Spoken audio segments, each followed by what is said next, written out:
Hey guys, so it's time to take a look at the specs on the brand new Samsung Galaxy S6 that Samsung unveiled today. Samsung also unveiled the Galaxy S6 Edge, and I might do a separate video about that one. But let's start off here with the Galaxy S6 and check out the specs and some pictures here as well. So the key thing here that they have changed, if you start talking about the design, is that it has now a dual glass design plus a metal frame that kind of reminds a little bit about the current iPhone design, the iPhone 6 design. But you can kind of see on the sides of the phone they have added some more design elements, that it goes in a little bit and then it goes out, which I find extremely attractive, and iPhones doesn't have that. So we also have some other pictures here, one here and one here. So let's just go over a little bit about the specs. So you can see here the cool little thing here, the cool design element on the side. Looks like they put in a lot of details there. You can see the camera, the protruding camera, and I'm really not sure how that's gonna be when it is laying on a surface, if the phone is going to be, if that one sticks out a lot more than the Galaxy A5 phones. I'm really not sure if I like that, but yeah, let's go over these things. So as I said, they're dual glass design. I'm a little bit worried because it has a glass on the back. I don't like some phones that have that, like the Sony Xperia Z3 is a phone that has that, and also the iPhone 4S, iPhone 4 had that. The problem with those phones is that it moves around on a flat surface a lot, so it's very slippery. The thing here though is that the camera part sticks out, so the glass is probably not going to fully touch the surface, so it might not actually be slippery phone. So that could be a good little thing there, but I need to get my hands on. The phone's going to come out in April and May, depending on where you live, but starting on April the 10th. But this dual glass design is interesting. Hopefully it's not going to be like dust and fingerprint magnet, because that might be bad. Also, when you drop the device, might not be that great. But that's definitely a design update compared to the Galaxy S5, which was feeling very plastic. So very cool flagship design update. Way more premium. They definitely listened to what people have said. The thing is though also that they have removed, so you can't remove the back, you can't remove the battery, you can't insert an SD card. So if you buy the 32GB variant, you won't be able to upgrade. So it's available in 32, 64, and 128 gigabytes of variants, and the battery also I think is like 50 milliamps less. It's a 2550 milliamp battery. The thing here is though that it still probably has longer battery life than the Galaxy S5 because the processor is more energy efficient. So no water resistance, so you can't drop this one in the water as you could with the Galaxy S5, and no dust security there.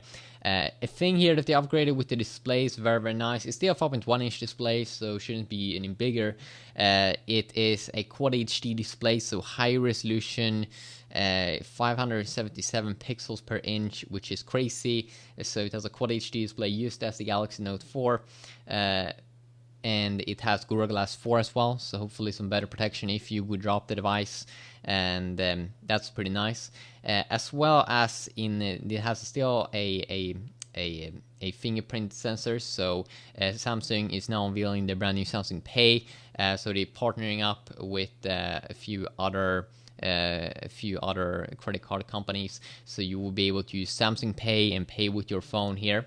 So that's going to be interesting. I'm still not really sure if they updated the fingerprint sensor, so you can now use touch, or if you still need to swipe down.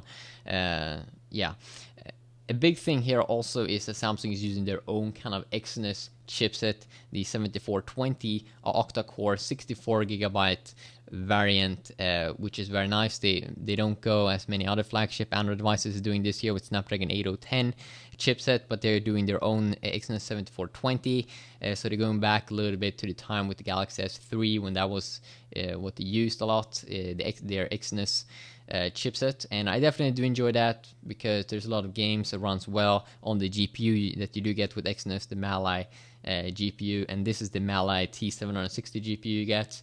The processor setup you get, as I said, they're octa-cores, so it is 4 cores clocked at 2.1 GHz, which is Cortex A57, and then 4 cores clocked at 1.5 GHz, which is Cortex A53. They also have updated the memory, or the RAM. Now it's LPDDR4, so it's still 3 GB, but should be improved there. They have a new ISOCELL sensor. It's still a 16 megapixel camera as the Note 4, but now also comes with a 5 megapixel front-facing camera, and the sensor might be better than the Note 4, as well as you don't have to scroll more in the UI in the camera. It looks like they have simplified the TouchWiz UI experience a little bit more, so that's definitely quite nice. As well as the memory inside of these this Galaxy S6 and also in the Galaxy S6 Edge, which I might do a video about later, is that the memory is a new technology. I think it's called like UFS 2.0.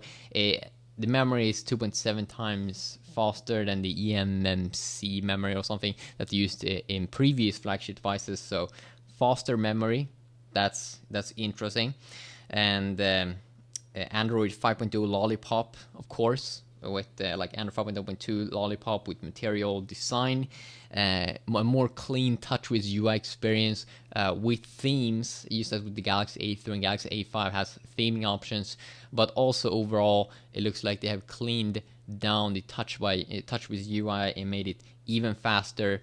They have some pretty interesting things where you can launch the camera by pressing the home button and launch the camera in I think it was 0.7 seconds. So it was very, very fast, under 1 second to launch the camera, which is good when you need to take a picture of something quick. Usually I fail doing that when I do that with my Note 4, so hopefully it can be faster on this device. It should as well come with 115 gigabytes of OneDrive storage, cloud storage from Microsoft, which could be interesting. It is going to come in white, black, gold, and blue colors, the Galaxy S6. And as I said, there's going to come first in like 20 regions, 20 of different markets on April the 10th, and then some more markets in May. So it's an interesting device. I really do hope that it is amazing and that I don't get too much annoyed of the glass back on the phone, because usually I don't like glass phones, but maybe Samsung will make me change my mind. It's also interesting, this Apple design, this speaker. I'm pretty sure the speaker is now down at the bottom, same where you charge your device, so better speaker placement, hopefully a stronger speaker as well. And then of course when I get the device, there are of course other things that I can explore with the device, but yeah, quick little specs talk video here. I'm very, very happy with it. I'm very, very satisfied, and I might do a separate video about the brand new Galaxy S6 Edge, which has very, very identical stuff but comes with a very, very cool, attractive edge. Yeah, it's a very, very cool display. So yeah, quickly video talking about the Galaxy S6, the brand new phone from Samsung unveiled today, and definitely stay tuned for more awesome videos. Peace out.